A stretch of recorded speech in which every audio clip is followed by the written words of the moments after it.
Pemergian Tun Abdul Taib Mahmud disifatkan satu kehilangan besar buat Sarawak dan juga negara. Allahyarham adalah figura penting yang membawa perubahan besar kepada Sarawak sejak beliau mengambil alih tampuk kepimpinan Kerajaan Sarawak pada 1981. Sudah pasti kehilangan negarawan ini sangat dirasai oleh seluruh rakyat, terutamanya di Sarawak dan juga barisan kepimpinan negara dan juga negeri.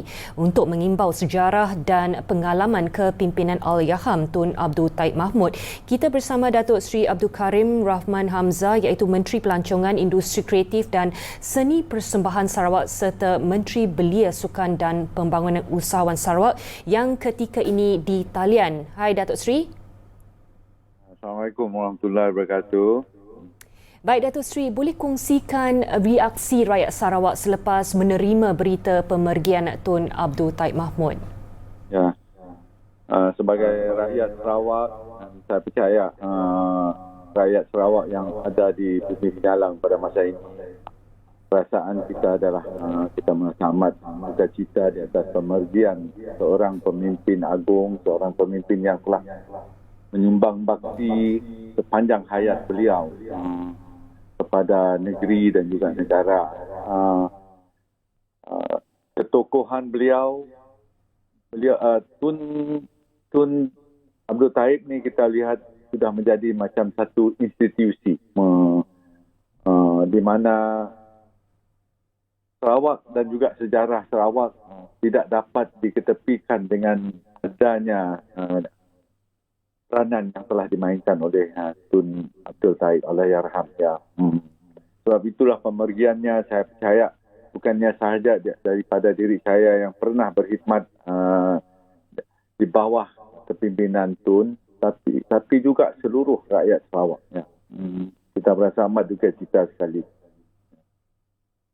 Datuk Seri, boleh Datuk Seri cerita sedikit bagaimana sumbangan Tun dalam pembangunan negeri Sarawak semasa jadi Ketua Menteri? Ya. Tun menjadi Ketua Menteri daripada tahun 1981 sehingga tahun 2014, iaitu sepanjang 33 tahun. Tapi sebelum beliau menjadi Ketua Menteri, beliau sudah menabur bakti kepada public service, kepada negeri daripada masa beliau habis ataupun tamat pengajian, belajar di Australia dan kembali ke negeri Sarawak. Dalam tahun 1963 di masa penubuhan Malaysia, Tun Abdul Taib sudah menjadi menteri di peringkat negeri, pada peringkat umur 20-an. Beliau adalah menteri yang paling muda pada masa itu. Dan selepas itu beliau telah diangkat untuk menjadi Menteri Persekutuan. Kalau tak silap saya 12 ke 13 tahun begitu, dan memegang portfolio kalau tak silap saya lebih kurang 4 ataupun 5 kementerian. Dan dalam tahun 1981 khidmat beliau telah diperlukan di peringkat negeri lagi, dan beliau telah kembali ke negeri Sarawak untuk menjadi Ketua Menteri sepanjang 33 tahun. Dan 33 tahun ini adalah jangka masa yang cukup panjang. Sarawak pada masa itu masih lagi terumbang-ambing, saya boleh katakan, dari segi pembangunan, dari segi perpaduan kaum, dari segi kestabilan politik, dan semuanya telah berubah. Landasannya telah diaturkan oleh yang amat berhormat Ketua Menteri pada masa itulah. Pada masa itu Datuk Taib, dan beliau telah merombak dan mengaturkan pentadbiran sehingga apabila beliau tamat menjadi Ketua Menteri, keadaan Sarawak agak berubah dari segi prasarananya, dari segi kestabilan politik, dari segi pembangunan. Semuanya telah berubah. Inilah sumbangan dan juga di mana kita dapat melihat ketokohan Tun ini semasa beliau menjadi pemimpin. Dan landasan tersebut, kesinambungannya telah disambut, diteruskan oleh Allahyarham Tok Nan, Adenan Yaakob, Datuk Petinggi Adenan Yaakob, Adenan Satem. Selepas itu untuk 2 tahun 8 bulan dan seterusnya oleh Yang Amat Berhormat Abang Johari pada masa ini. Tapi semuanya bermula daripada masa Tun Pehin Sri menjadi Ketua Menteri.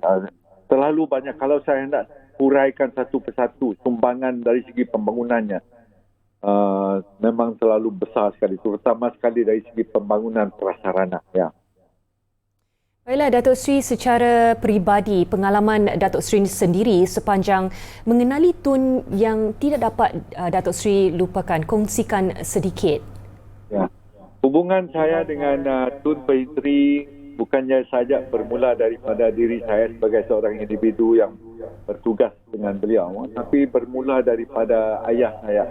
Semasa Tun Pehin Sri menjadi menteri di Persekutuan, sepanjang masa beliau di sana, ayah saya adalah berusaha politik kepada Tun Pehin Sri, dan apabila beliau balik ke sini, beliau telah mengangkat diri saya untuk menjadi setiausaha politik dalam tahun 2000. Saya menjadi setiausaha politik dan juga ketua setiausaha politik kepada Yang Amat Berhormat daripada tahun 2000 sehingga 2011. Jadi amat mengendali beliau, dan kawasan di mana kerjaya politik Yang Amat Berhormat atau Tun Pehin Sri pada masa itu, iaitu di Dewan Undangan Negeri Sebandi yang kemudiannya ditukar kepada nama Astajaya.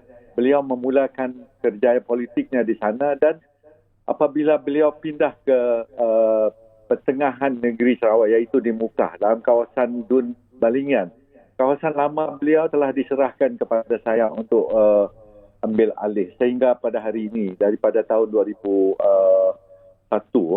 dan sepanjang masa itu memang saya dapat mengenali ketokohan, dapat melihat ketokohan, visi, wawasan Tun Pehin Sri sebagai seorang pemimpin, bagaimana cintanya kepada rakyat Sarawak, bagaimana harapannya mahu melihat pembangunan kepada negeri Sarawak dan juga Malaysia, dan juga bagaimana mahu melihat kesatuan ataupun rakyat Sarawak bersatu padu.